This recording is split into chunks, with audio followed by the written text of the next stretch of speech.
위해서 좀 많이 긴장한 것 같은데요. 푹 빠져보시죠. 여기 아니구나.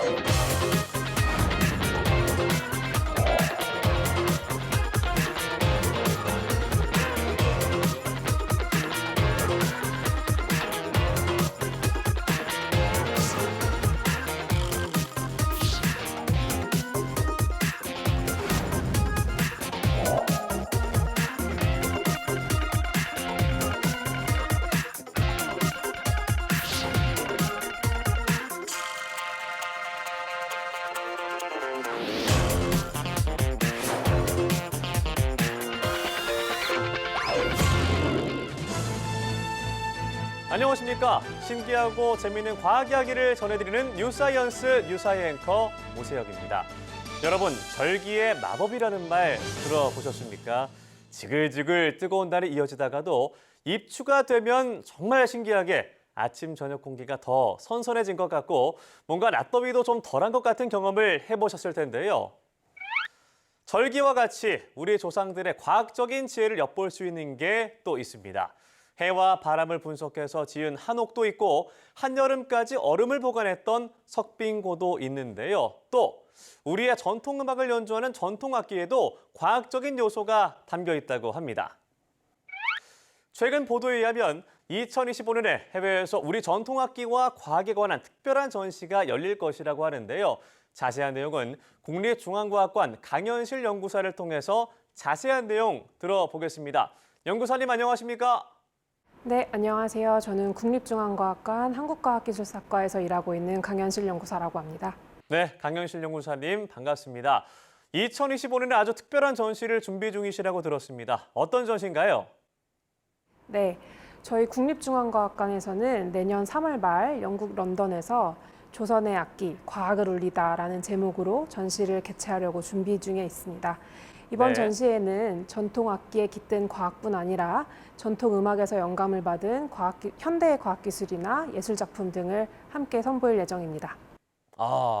전시 주제를 들으니까 악기에 굉장한 과학이 들어있을 것 같은데요. 부끄럽지만 저는 사실 악기가 왜 과학적인지 잘 모르겠거든요. 저와 같은 시청자를 위해서 대표적인 것 하나만 말씀해 주시겠습니까? 악기를 만들기 위해서는 기준음이 되는 황종음을 내는 황종율관을 만들어서 사용했는데요. 황종율관의 길이의 3분의 1을 더하거나 빼는 것을 반복하여 전통 음악에서 사용되는 12음을 만들었습니다. 이때 처음 만든 황종율관은 표준 길이, 표준 부피, 표준 무게를 만드는 데에도 사용되었는데요. 그러니까 표준음을 만들기 위한 기술이 도량형을 통일하는 데에도 사용된 것입니다. 도량형이라고 하면 길이나 무게, 이 부피를 측정하는 데 사용하는 단위로 알고 있는데요. 악기를 이용해서 도량형을 통일했다. 정말 생각지도 못한 부분입니다. 이런 의미 있는 전시를 해외에서 시작하는 이유가 있을까요? 네, 이번 전시는 한국의 과학기술을 세계에 널리 알리자는 취지에서 준비하게 되었습니다. 그래서 특별히 K-팝과 영화 등에서 외국인들도 접해봤을 법한 전통 악기와 음악을 매개로 우리의 전통 과학을 알아보고 또 과학과 예술을 함께 느낄 수 있도록 준비하고 있습니다. 네. 국내 과학관으로서는 처음으로 해외에서 여는 전시라는 점에서 특별히 의미가 있다고 할 수 있겠습니다. 이번 전시를 통해서 한국의 과학 문화가 새로운 한류 콘텐츠로 확산될 수 있기를 기대하고 있습니다. 네, 아주 의미 있는 전시가 잘 준비돼서 우리 전통악기의 과학적인 위대함을 널리 알리는 계기가 되길 바라겠습니다. 이상 국립중앙과학관 강현실 연구사와 함께 전통악기의 우수성과 영국 전시회에 대해서 알아봤습니다. 연구사님 고맙습니다. 자, 그렇다면 이쯤에서 우리 전통악기에 어떤 과학이 담겨 있는지 본격적으로 알아보도록 하겠습니다. 올리 기자 나와주세요. 네, 국립과학원 현장에 나와 있는 세계 최초의 동물 기자 올리 기자입니다. 갑자기 왜 세계 최초를 강조하는 거예요, 올리 기자? 아까 인터뷰를 들으니까 K 콘텐츠의 해외 시장 진출은 정해진 수순 같더라고요. 저도 K 콘텐츠의 한 획을 그을 인물, 동물이니까 글로벌 시대에 발맞추느라 세계 최초라는 단어를 사용해 봤습니다. 세계 최초. 우리 올리 기자 꿈만 점점 커지고 있습니다. 뭐 꿈꾸는 건 자유니까요. 일단 응원해 보겠습니다. 자, 꿈은 꿈이고 취재는 취재니까 우리 전통악기의 과학에 대해서 취재한 내용 얼른 냉큼 당장 전해주세요. 네, 우리 조상님들이 만든 우리 조상은 오린들 뭐라 해야 되지? 인간의 뛰어난 기술로 만든 악기를 우리라는 표현 모르겠다 그냥 하자. 예, 대한민국의 전통 악기에 숨어 있는 아주 놀라운 과학 지금부터 알아보겠습니다. 보시죠. 땅따 쿵따쿵 쿵따쿵따쿵따쿵 땅따 쿵따쿵 쿵따쿵따쿵따쿵.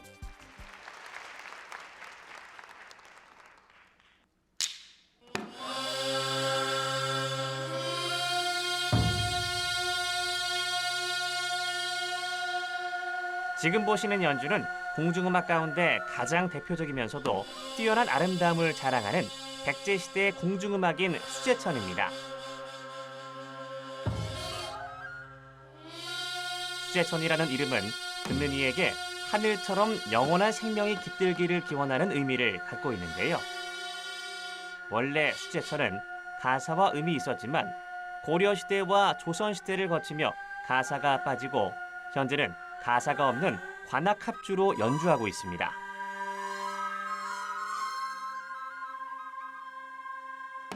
(1500년의) 역사를 가진 이 음악은 황피리, 대금, 소금, 해금, 아쟁, 좌고, 장구, 박 등의 다양한 국악기가 함께 연주하는데요. 악기 하나하나의 생김과 만들어내는 소리는 국내뿐 아니라 해외에서도 관심이 높습니다. 외국인들이 국악기에 관심이 굉장히 많습니다.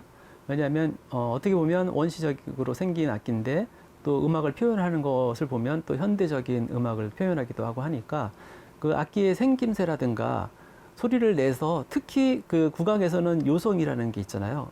많이 음정을 휘어지게 만들어서 음정의 편차를 이용해서 떨거나 뭐 음정을 흘려내리거나 꺾거나 하는 것들, 이런 것을 어떻게 하는지 아주 유심히 보는 경우가 많습니다. 한국 전통공연예술을 계승하는 대한민국 대표 국립예술기관인 국립국악원의 악기박물관에서는 우리 전통악기들의 모습을 자세히 관찰할 수 있습니다. 그중에는 이름과 생김이 생소한 악기들도 있는데요.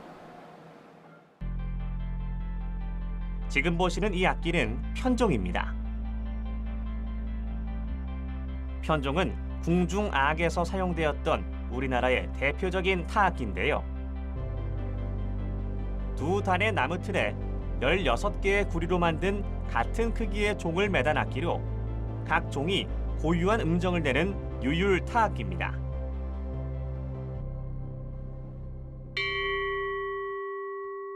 편종은 12개의 음을 4옥탑으로 연주할 수 있는 타악기인 것입니다. 편종은 그 두께에 따라 음의 높낮이가 달라지는데요. 그 이유는 무엇일까요? 두께가 얇은 것은 낮은 음, 두께가 두꺼운 것은 높은 음을 나타냅니다. 이렇게 두께에 따라 차이가 나타나는 이유는 두께가 두꺼우면 진동수가 많아지기 때문에 높은 음이 되고, 두께가 얇은 것은 진동수가 느리기 때문에 낮은 음을 나타냅니다. 그래서 주로 우리나라의 대표적인 편종, 편경, 울라와 같은 유율 타악기들은 그 두께에 따라 음의 높낮이를 나타내고 있는데요. 이렇게 두께에 따라서 또 그렇게 재질에 따라서 악기를 이렇게 제작했던 우리 선조들의 과학적 지식을 알 수 있는 악기라고 할 수 있습니다.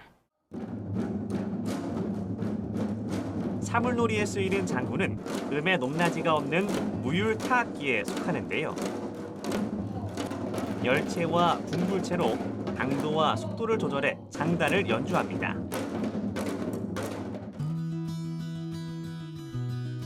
북면의 재질은 말가죽, 소가죽, 양가죽 등으로 만들어지는데요. 북면을 소가죽으로 사용할 경우 음색을 다르게 하기 위해서 장구 왼쪽 면인 북편 쪽의 소가죽을 화학 처리를 해서 부드럽게 만들어줍니다. 그렇게 하면 부드러운 가죽이 팽창되면서 낮은 음을 내게 되고 수축되어 있는 장구의 오른쪽 면인 채편은 높은 음을 내게 되는 것이죠. 또 가운데 있는 조이개를 오른쪽 면인 채편으로 옮기면 가죽이 수축되면서 더 높은 음을 낼 수 있게 됩니다. 이렇게 우리 전통악기 하나하나에는 각각의 과학적 원리가 들어있는데요. 가얏고라고도 불리는 우리의 전통악기인 가야금은 삼국시대 초에 등장했습니다. 길고 널쩍한 공명통 위에 12개의 줄받침을 올리고 그 위에 명주실을 꼬아 만든 12줄을 하나씩 음높이 순으로 얹은 현악기입니다. 그 전통 가야금의 소리가 나는 원리를 간단하게 설명드리면 먼저 연주자가 이제 손으로 이렇게 뜯는 힘을 통해서 현을 진동시키면 이 진동된 힘이 안쪽을 통해서 앞판으로 전달되게 됩니다. 그리고 앞판으로 전달된 진동의 일부는 소리로서 이제 외부로 방사가 되고 또 일부는 이렇게 뒷판과 이제 내부 공기를 진동시킵니다. 그리고 내부 공기의 진동은 이렇게 공명혈을 통해서 외부로 방사됩니다. 결과적으로 우리가 듣는 가야금 소리는 현의 진동에 의해 발생된 소리와 앞판의 진동에 의해 발생된 소리, 또 뒷판의 진동에 의해 발생된 소리, 그리고 내부 공명이 이렇게 공명혈을 통해서 방사된 소리가 합쳐진 것이라고 볼 수 있습니다.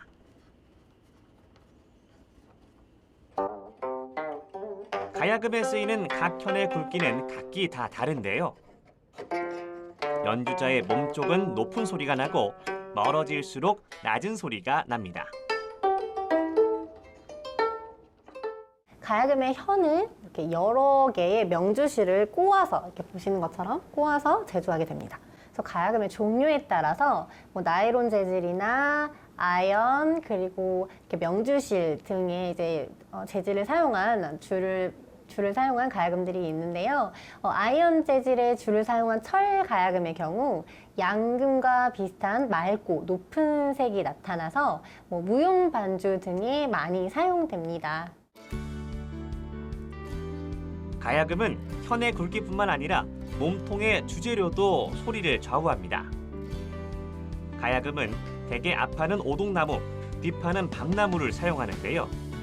두 나무를 결합해 사용하는 데에는 그 이유가 있습니다. 국립국악원 악기연구소에서 진행한 국악 현악기 울림통 재료의 음향 교환 효율 비교 결과표를 보면 오동나무가 가장 높고 밤나무가 가장 낮은 것으로 나왔는데요. 여기서 음향 교환 효율은 재료의 진동 에너지가 음향 에너지로 반사되는 정도를 의미합니다. 악기로 만들어 연주했을 때 오동나무는 음의 반사율이 높기 때문에 소리가 많이 퍼져나가고 밤나무는 소리가 덜 퍼져나가는 것이죠. 오동나무는 이러한 특징 때문에 가야금, 거문고, 북 등 전통악기 제작에 두루 쓰이고 있습니다. 최근에는 현대음악과의 접목을 위해 현의 수를 늘리거나 재질을 달리하기도 하는데요. 이렇게 개량된 가야금은 더 폭넓은 음역을 연주할 수 있습니다.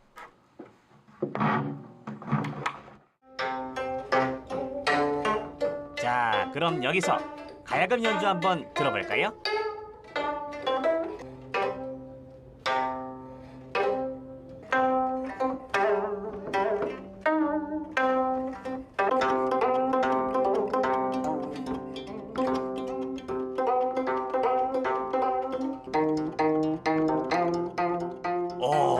가야금 소리가 이렇게나 아름답다니 가야금의 새로운 발견이었습니다.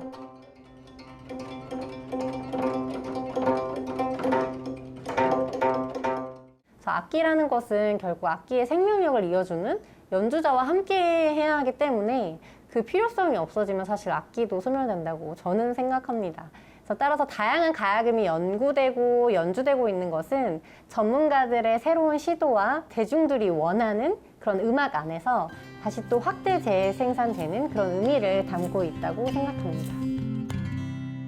네, 전통악기 가야금에 깃든 과학 아주 잘 봤습니다. 영상을 쭉 보니까요, 조금 반성이 되는 게 피아노나 기타 같은 것들은 많이 배우지만 이 전통악기를 배우려고 생각해 본 적이 없어서 이제부터라도 전통악기에 관심을 갖겠습니다. 그나저나 올리 기자, 오늘 취재 정말 의미 있는 것 같아요. 띵띵띵띵띵. 오세요 개커. 저 솔직히 고백 하나 해도 됩니까? 고백이요? 무슨 고백이죠? 양심 고백입니까?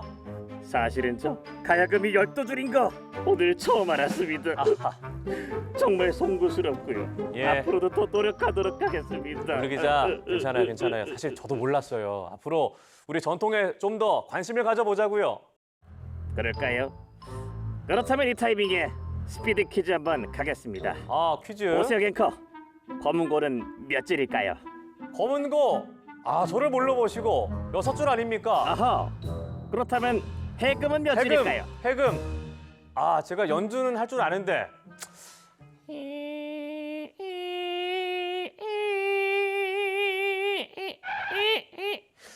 세 줄, 4줄. 아하, 오세요 갱커 실망입니다. 해금은 2줄이죠. 그렇다면 오세요 갱커 마지막 문제입니다. 기타는 몇 줄일까요?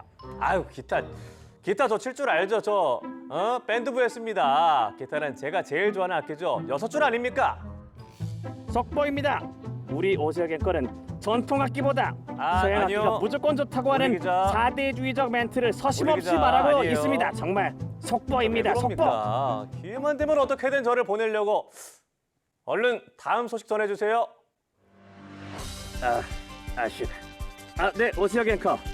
우리나라 초등학교 음악교육과정 필수 악기가 뭔지 아십니까? 필수 악기.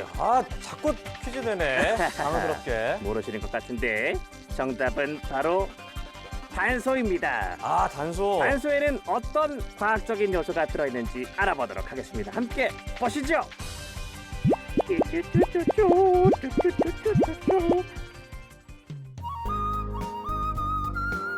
한국의 전통 관악기 중에 하나인 단소는 특유의 청한 소리가 있어 실내악 연주에 활용되고 있는데요.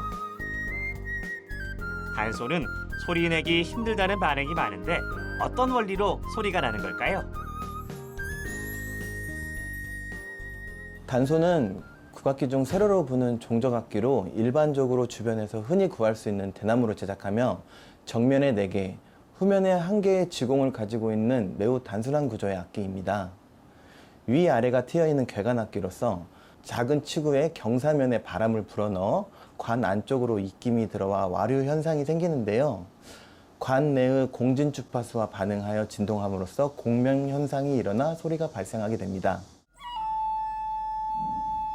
단소의 치구에서 바람이 갈라지고 그 갈라지는 바람 소리로 인해서 진동을 만들어서 음을 만드는 것입니다.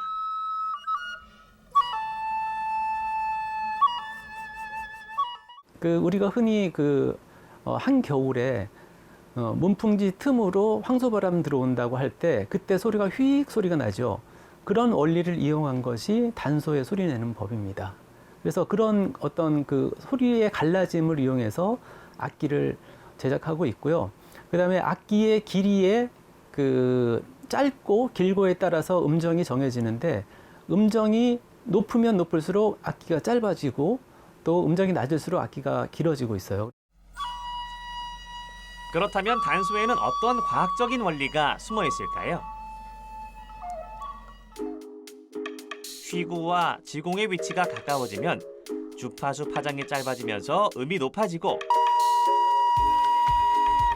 휘구와 지공이 멀어질수록 주파수의 파장이 길어져 음이 낮아집니다. 정확한 음정을 위해서는 지공의 위치가 중요한 이유가 바로 이것입니다. 단소를 제작할 때 사용되는 대나무는 일반적으로 황죽과 오죽 2가지입니다.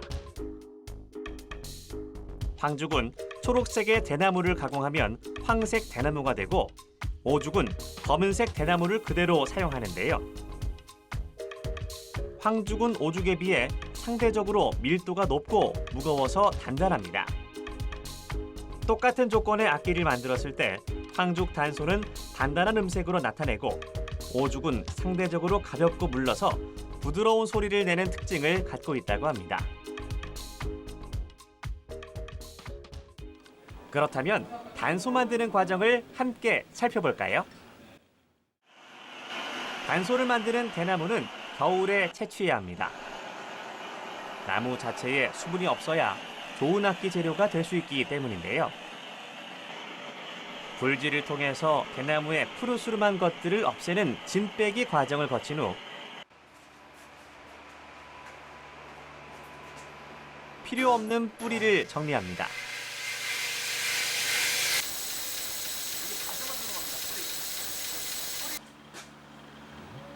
노란 대나무와 마디를 보니 얼핏 단소의 모습을 갖춰가는데요.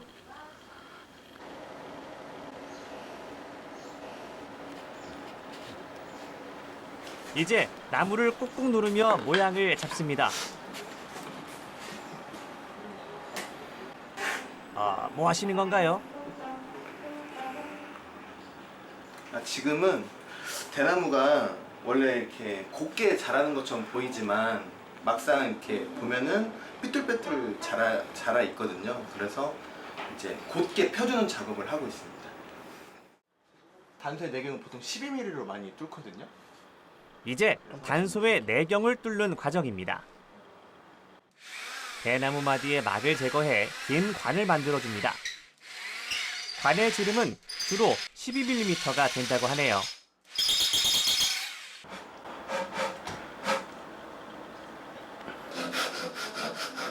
이제 약 40cm의 길이로 잘라내고 입술을 대는 U자형의 취구를 만들어주는데요.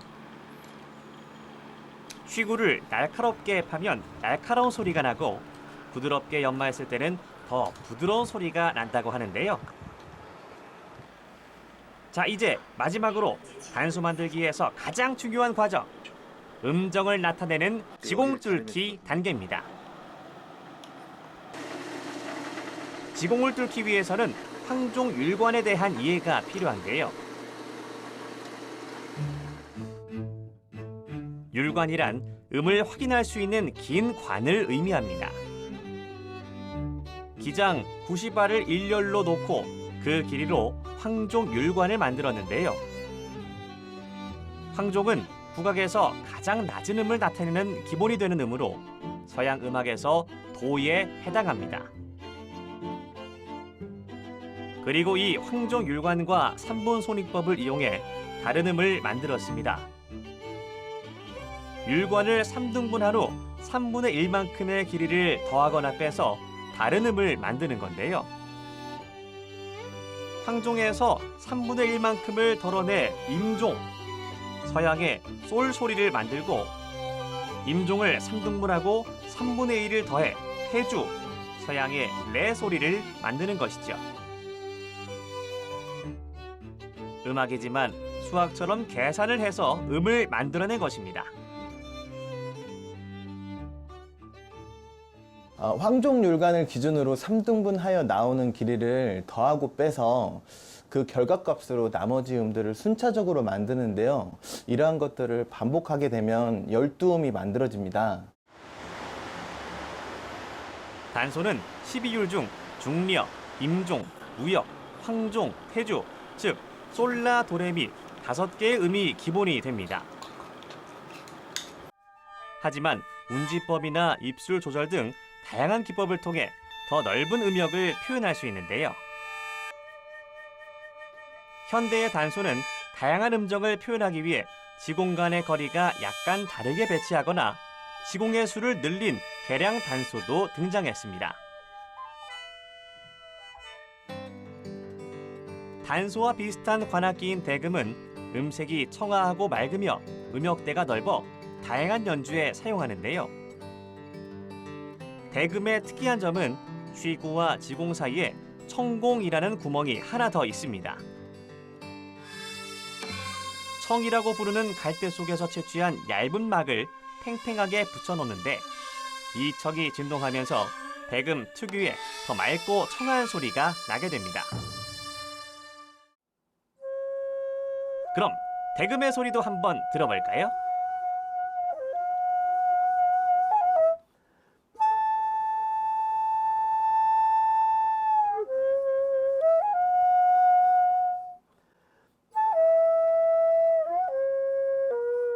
오, 정말 소리가 맑은데요.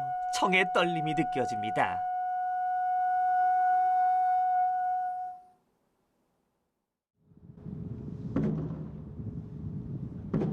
수학적인 계산과 과학적인 원리가 깃든 우리의 전통악기. 우리 후손들이 앞으로도 더 많은 관심을 가져야 할 것 같습니다. 국악기의 그 제작 과정을 보면 어떤 부분에서는 굉장히 과학적인 것 같기도 하고 어떤 부분을 보면 또 비과학적이라는 생각도 듭니다. 그런데 요즘에 그 국악에서도 서양 음악이 차지하는 비중이 굉장히 높아요. 그래서 특히 관악기의 경우에 음정을 맞춘다든가 아니면 이런 부분에서 어떻게 하면 더 합리적으로 전통음악과 창작음악을 더 합리적인 그 지공을 뚫어서 거기에서 그것을 만들어낼 것인가에 대한 연구가 필요한데요. 과학자라든가 이런 분들의 도움을 받아서 어떤 그 규격을 통일된 규격을 만들어서 서양음악 악기, 서양음악에 쓰이는 악기처럼 그런 규격화된 악기를 제작하는 것이 중요하다고 보여집니다.